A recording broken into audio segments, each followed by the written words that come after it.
Welcome everybody to Service Drive Revolution. I'm Chris Collins, and this is Mia. Hello. The bright red hair and the incredible personality, and not Christian Lafferty, who we miss dearly. You miss him? I do. I miss him. I don't like it when he's on the road. Only one of I like us. having, Just kidding. I like having him in the office. I miss you too, Christian. Don't worry. But he's out working hard in a drive somewhere, and we're here in the lap of luxury having fun. But the topic today, Mia, is really fun. Okay. We, first of all, are going to talk about technicians and the idea of how do you recruit and retain them. And we have a fascinating guest, Kayce Morris, who we fell upon because she had a post on LinkedIn about getting terminated. Right. And then our conversation goes into, females in the auto industry. My favorite topic. Yeah, a few other things that are fascinating and interesting. And it's just a great conversation. You're going to love it. You're going to learn a lot. And, in an industry where we're losing more technicians that are coming in, I want everybody to go into this with an open mind and a point of view of how do we get better at retaining technicians and creating an environment that they want to stay and thrive. Yeah. And how do we recruit more techs in, and females would be an option. Yeah. Encouraging females to come into the industry also. So go into it with that. Lots of things for you to think about and learn. So that and much more coming up on Service Drive Revolution!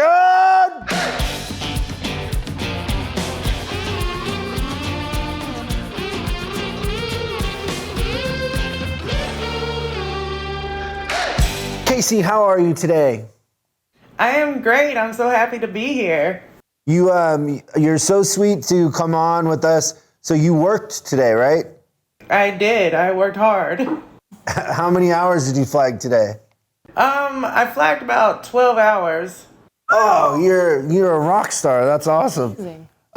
So we saw a post that you did. I believe it was on Facebook, and we'll put this up in this so everybody can see. But tell us kind of the story. So what happened was you were a technician at a BMW store, right? Right. And then you posted something on social media, and then you were let go? Yes. Tell me the story. The story.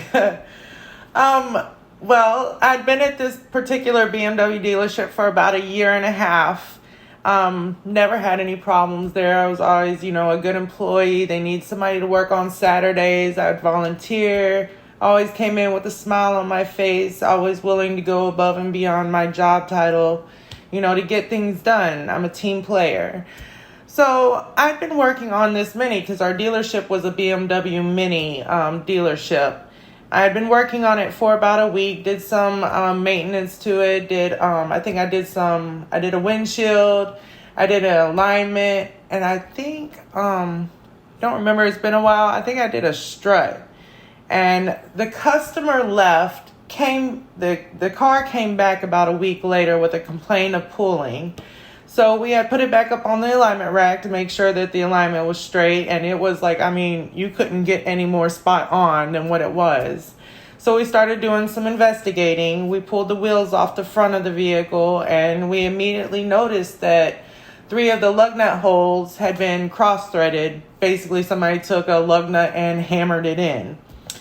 Now, I'm not saying that I've never done this before. Technicians, get in the bind, and, there might be one lug nut that got hammered in. But to me, when we were going over it, I was like, this is not something I would do. My shop foreman, he was talking to me about it, and I just swallowed my pride and fixed it because we got to get the car back out of here. And I kept thinking about it over and over in my head. I was like, this isn't something I did, but you can't prove it.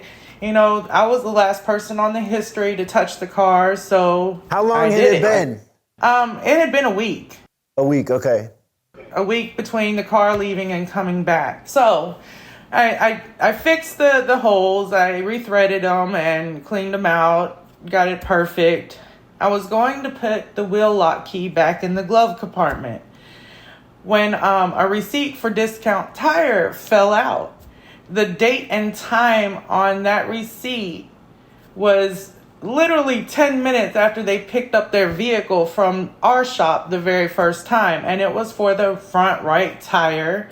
It had gotten replaced, which was exactly the wheel that was having the issues. So, I don't know I know in my world of technicians, you can never prove to a shop foreman that you're right.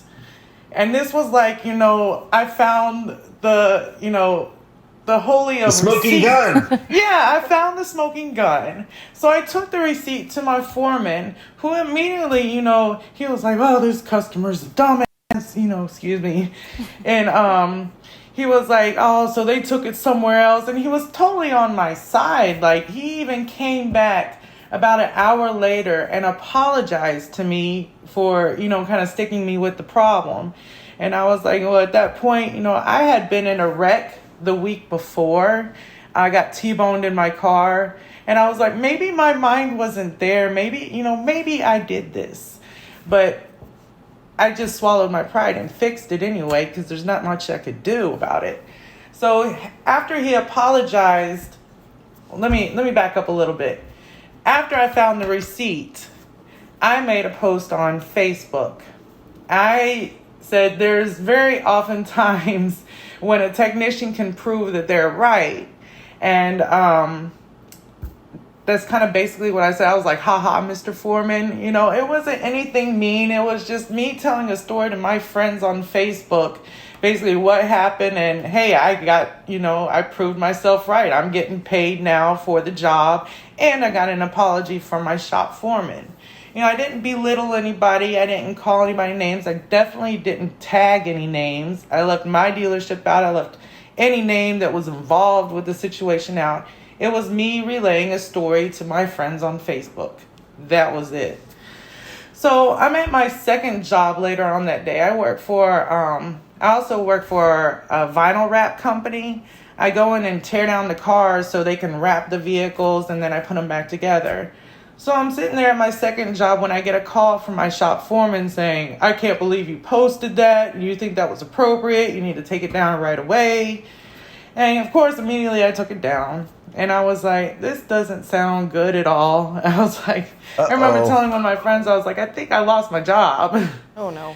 And yeah, I just got that tone that was in that phone call. It wasn't very nice. So, I went in the next morning. I went up to my foreman. I was like, "You ready to talk?" And he was like, "No, we're going to wait till the general manager gets here." And I was like, okay. So then did you get a job and start working? I worked all the way up till noon that day. I was in the middle of a job when they pulled me off and took me into the GM's office and sat me down, and she just slid the letter of termination over to me and said, "We are letting you go. You've been terminated. This isn't up for discussion." And I had kind of already prepped for the worst. I didn't think that was going to happen. I thought more or less I would get written up, maybe a slap on the hand, because I really didn't feel like the post was negative. It was just me speaking to my friends. So the funny part about this, when I get overwhelmed or frustrated or something like this happens, I usually immediately just tear up, because that's just who I am. I don't hold my tears back. But I did not cry. I just got up and left and didn't even fight it. I was like, if somebody wants to go on my Facebook page and go through it and pick something out and go through the, process of firing me, they want me gone that bad, I don't want to stay where I'm not wanted. So I remember leaving. They walked me out. I actually went with my foreman and told him everything that I had done on this vehicle that they stopped me in the middle of working on. I had about 5 other repair orders that I told them exactly what I had worked on and what I'd done. Didn't have any problem with them. I'm leaving. That's fine. Whatever. I left I remember going to my parents' house to tell them, hey, you know, I lost my job. Kind of sucks. And then I went home and I sat down for about 20 minutes. Before it could really just sink in, I was like, you know, I have all these Ford certifications and I haven't used any of them. So I called my buddy who I knew worked at Ford. I was like, you guys hiring? He was like, yeah, come on down. And I told him, I was like, you know, I'm certified. I went through Ford Fact. I just never really used it outside of Quick Lane because that's what I was working on when I was going through school. He was like, oh, you're certified. He's like, the manager said, come down here right now. I literally had the job on the phone. I walked in, sat down, talked to the GM and the service director for about 15 minutes. I was hired on the spot with, I think that was a $5 raise at that time. And I really, I was pushing to work and specialize either in engines or transmissions. I really wanted to work with transmissions, which is what they told me I would do. So I started working at this new dealership, and it was it's probably the worst dealership I've ever worked at in my life. It was completely unorganized, unproductive. We had service advisors that didn't know anything about cars at all. Like, they didn't know they came from the detail shop, if that helps anything. And let's see, it was the worst experience of my life. So I made one more phone call, and I called the service manager where I'm at now, where I used to take my car because I have a Mustang. So it was under warranty, and I would always take it to this dealership. And I told him, I was like, I'm at this dealership. I feel like I'm in hell. Get me out of here. And he was like, come on over. So I went and spoke with this service director, and I told him what I wanted to do. And I wanted to kind of be clear on this part because this is what really made me want to leave that first Ford dealership. All our Ford dealerships are about 3 months behind in transmission work. Their transmission guys are burnt out. The one that I was actually at, he was tired. He just didn't want to do any transmissions at all. And I'm sitting here like, I'm certified in transmissions. I want to do it, but they didn't want to train me. And I remember speaking to the owner, and I was like, you know, I really want to do transmissions, you know, put me in over here. And he told me he did not want to pay for the training, which to me is the biggest mistake you could tell a tech at a dealership. It's like, you're unwilling to put money up front now to train a tech so you can make double the money down the road with 2 techs working on transmissions. I mean, you're literally turning away customers right now. 100 times the money. I couldn't believe he said that because they had gotten so far behind at that dealership that if you did not buy your vehicle from that dealership, they weren't even going to see you. So it was It was just, when he said that to me, I was like, I have got to get out of here because they're unwilling to, you know, make room to make more money. So I made that call to the dealership I'm at now and walked right in, and he was like, we want transmission people. We need transmission people. We will put you on and we will make sure you know transmissions. And I was like, there you go. That's what I want to do. So I hopped right on in, and they put me in I don't do anything but transmissions, which is exactly what I wanted to do. And I'm so ecstatic to be where I'm at with a service director who listened to the technician and what they wanted to do and what they wanted to achieve. And that's kind of the whole story. So you ended up making more money per hour. Oh, yeah. I left BMW at 24, and it was kind of like a dead flat line. Like, I'd been there a year and a half with no raise. We had bonuses and incentives, but the raises weren't there.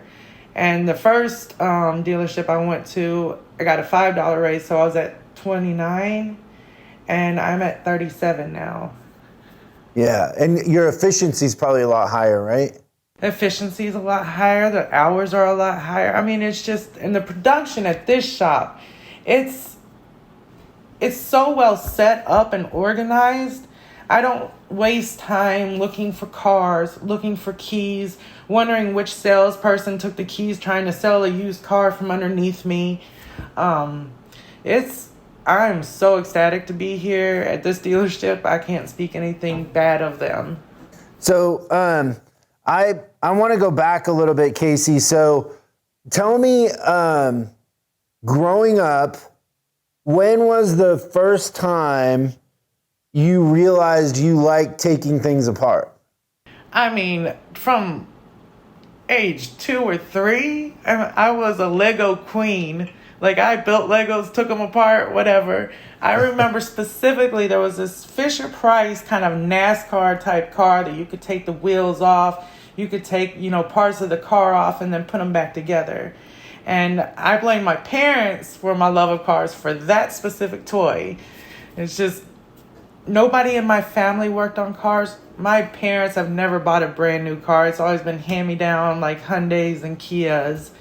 It's just, their interest is not in vehicles at all. So when did you first realize that you wanted to work on cars? Like what was, your interest growing up, and then what made you choose, or what moment, if you can remember back to the moment where you're like, hey, I would like to turn wrenches?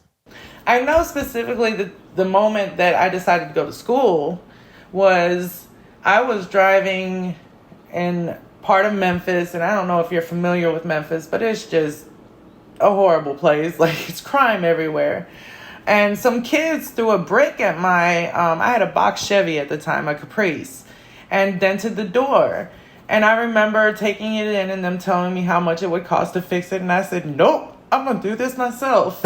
So that's what got me into, I started out in refinishing and bodywork and paint. I went to Universal Technical Institute in Houston, Texas, and I got ICAR certified, got my welding license down there, and did refinishing and paint and graduated. I came back to Memphis, and I worked in that field for about 7 or 8 years. And I don't know exactly if it's because I was a female and there were a lot of people not willing to give me a chance, but I think that played a lot in it. I remember walking into one body shop and they thought I was coming in to be a secretary, and I was like, no, I paint cars. I work on cars. But it was just, I felt a lot of resistance, and I could never catch my groove in that, industry. So I was like, I want to go back and make these pretty cars go fast. So I went to NASCAR Tech, which is another UTI campus in Mooresville, North Carolina. And I signed up for their NASCAR program and their Ford FACT program. I finished those at top of my class. The NASCAR, let me talk about NASCAR real quick. That was the most awesome thing I've ever done in my life. I was actually more interested in doing pit crew. I thought that was the funnest thing ever, and then you get paid for it. But I was around 33 at the time, so I wanted a little more job stability, and I'm not sure if you're familiar with NASCAR too much, but if your team loses, the whole team can be fired. So I was a little more interested in having some stability, so that's why I went the dealership route. Now, when I finished Ford FACT and NASCAR, I had done so well that I could interview for a manufacturer train program, and I picked BMW. I had talked to a couple of people that had done the program before. Their pay was better. I liked where the training was. I'd really never been a foreign car person. I've always been American muscle. But I thought that this would be interesting, and they're paying for it, so why not? So I went to STEP in Orlando. They paid for it, went through the whole BMW program, and I started working at BMW in South Florida. And I worked there for about 4.5 years. I absolutely loved it. I was down in Florida by myself, so it got a little lonely, and I came home to Memphis. Well, we thought this was really interesting, just in the fact that the industry is really struggling to recruit new people into being technicians. And, it's a couple technicians leave the industry for every new one coming in, and that's getting worse and worse. I've heard that 5 now are leaving for every one coming in. So the shortage of technicians and your story, I thought were really relevant, and it's just a great story. And you just seem like such a sweet person too. Like you wear your heart on your sleeve. I do. When that thing happened with BMW, I want to kind of back up and talk about, we had a female general manager. And when I had started in July, that December, I was in a really bad car accident. I had flipped my Mustang. And she gave me a brand new BMW to drive for a whole month while I was, in the process of buying a new car. So she was always right there behind me, had my back, which I guess I got caught off guard when that post happened because I didn't even get a chance to explain. That's terrible. What do you think that most dealerships or shops are missing when it comes to retaining technicians and creating an environment where technicians see a career path? Like one thing you mentioned, and just kind of reading between the lines, that you'd been there a year and a half and hadn't had a review or a raise. Like what sort of things would you advise managers to do in order to retain the techs that they have, right? Because oftentimes retaining the techs you have leads to them then recruiting other techs. I don't know how many times I've had technicians that worked for me at school recruit other techs to come work for us because of how the technicians feel and they talk. It's really a small world at the end of the day. What is the secret in your opinion to retaining and creating that environment? I would have to say listening to the tech.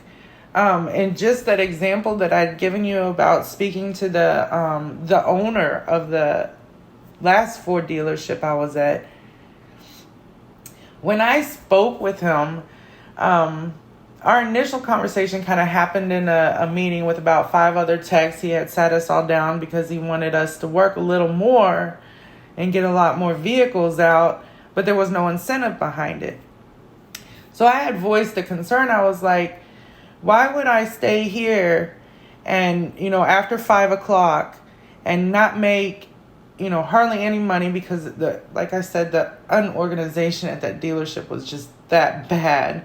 I was like, I could stay here for an extra 2 hours a day and make $50, or I can leave and go to my second job and make $150 an hour. What incentive is there for me to stay and work a little more for you?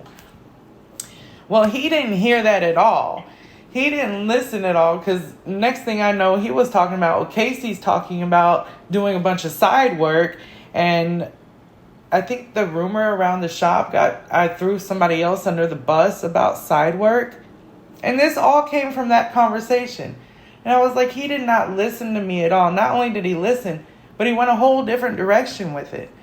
And then on top of that, when he finally came and talked to me again, that's when I asked him about the transmission part. I was like, you've got a burnt out tech and I'm sitting here with the credentials to do this. I just need the training. I can pull a transmission, put it back in all day, but taking out clutch packs and putting them back in, that's a little different. And I can't afford to do that on my time. I need to be trained properly. I need to do it a couple of times with somebody. And then we can go from there, if that makes any sense. And he just shut it down. I was like, I don't want to spend money on that, blah, blah, blah. That made me push my toolbox out. He didn't listen. The new dealership that I'm at, or the dealership I'm at right now, he listened to everything that I wanted. This is where I want to see myself in a few years. This is what I want to do. And he made it happen. And I can see myself being at this dealership for a while. Which is funny, because I didn't ever think I wasn't going to work on BMWs. I knew I had the credentials from Ford, but I always thought I was going to be at a BMW dealership. BMW doesn't overhaul transmissions. We just, remove them and put a new one in. So there was never a place for me to do that there. With this, I'm actually doing what I want to do. And it all stemmed from social media. I got fired from social media, but I also got millions of opportunities now from social media. Yeah. So listen and have a career path is what I heard you say. Really have... Yeah, just paying attention to the tech. If you ignore tech and they're sitting there busting their butt for you, eventually they're going to get tired and burnt out and want to go. So we have a question from the audience. If you call in to the hotline and we play your question on the show, we'll send you some swag, which consists of what, Mia? A hat and a mug and pens and books and all sorts of goodies that I still have. Yeah, it's like a pack of Yeah. stuff. And the number is 8333-ASK-SDR. So that's 8333-ASK-SDR. Go ahead, Angel, play the question. Hey, Chris. Paul Walker here. I just got done listening to the episode with Steve Hamry from Lithia Motor Group, and my fiance is a hairstylist, and what they do in the salon she works at is they have associates, which would basically be an apprentice. And when that associate is ready to move from an apprentice role into a full service stylist role, basically, they have to recruit their replacement. So, you get that lube tech that you want to move out of the service, out of the lube bay into maybe a C-tech role or something. He's going to be more relatable to these kids that are in tech school, be more, have the same common interests, and he could replace himself, and then you would take that step of recruiting out. So not really a question, just more of a statement. Just stumbled upon your show recently and really love it. You guys put out some really great content, especially for free. Knowing what she's going through in the stylist world and the hair salon world, you guys put out more stuff than they do. Yeah, so it's a statement question, but he's saying that in the salon world, they will hire entry-level apprentices, and in order to move up and be a stylist with your own station and all that, you also have to recruit in somebody to replace you as an apprentice. Oh, wow. And with the shortage of technicians, that seems like a really hard thing to expect quick lube techs to recruit somebody, but it also, I don't know, we've never tried it, so I was wondering what you thought of that from your perspective. I mean, it's not a bad idea. It does put a little more pressure on that actual tech that wants to move up with, besides the work stress, now that they have to go out and find somebody that wants to take their spot.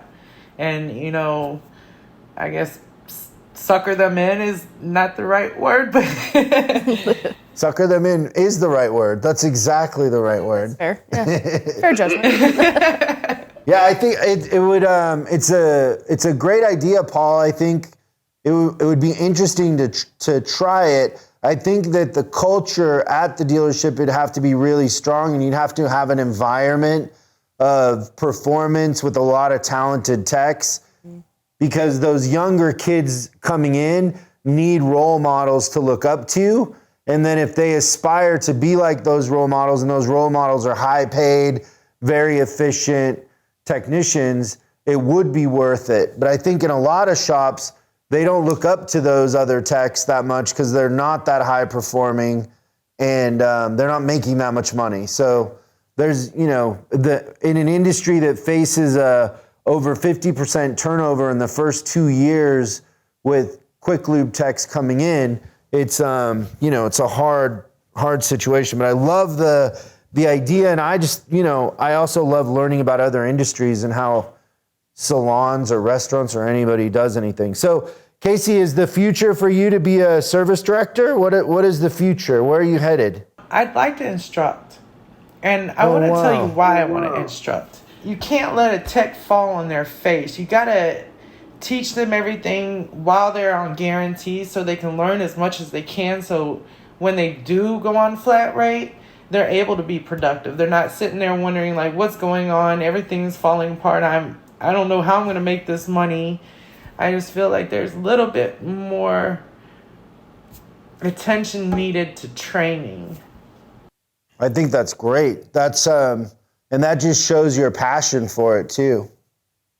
I mean, I remember at both BMW dealerships, like I begged while I was on guarantee to do this engine, and it never happened. And I finally got one of those engines like a week before I got off guarantee. And I was like, just keep me on, I think it was 2 days before my guarantee ended. And I was like, just keep me on guarantee for 1 more week so I can tear into this engine. And that didn't happen. So it made me as a tech shy away from that job because it's not going to be productive for me. Yeah. That makes sense. Well, we really appreciate you coming on, and great story. And if there's ever anything we can do in the future, you know, we're in the training business, so we're always looking for people with a passion for it too. So keep that in mind in the future. And if we're ever in Memphis, we'll buy you a drink. Heck Oh, yeah. if you're ever in Memphis, I'll buy you some barbecue. Yes. Yeah, I'm sure you know the spots that the tourist wouldn't know, right?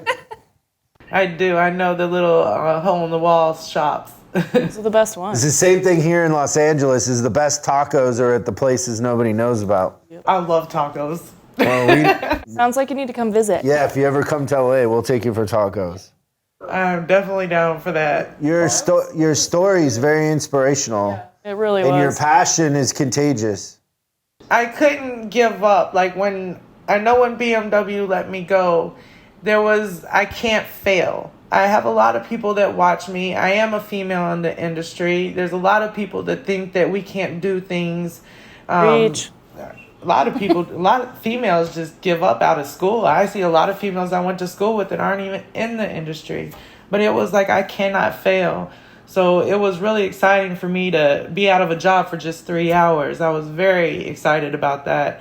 And I think that boosted my confidence as well. Like, I do have a good background. I do have a good history of what I do. I am confident. And I think that all shows in the way I work now. But I love what I do. I think if you wake up dragging your feet to go to work, you're in the wrong industry.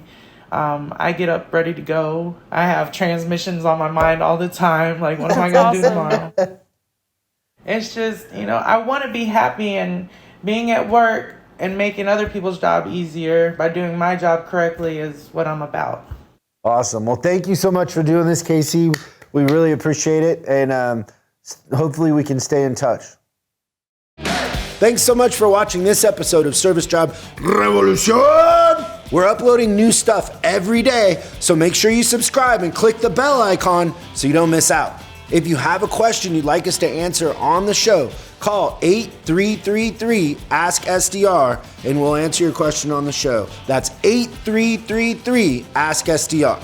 For special deals on our books and training, head over to offers.chriscollinsinc.com. Now that's offers.chriscollinsinc.com. I'm Chris Collins, and I'll see you in the next video.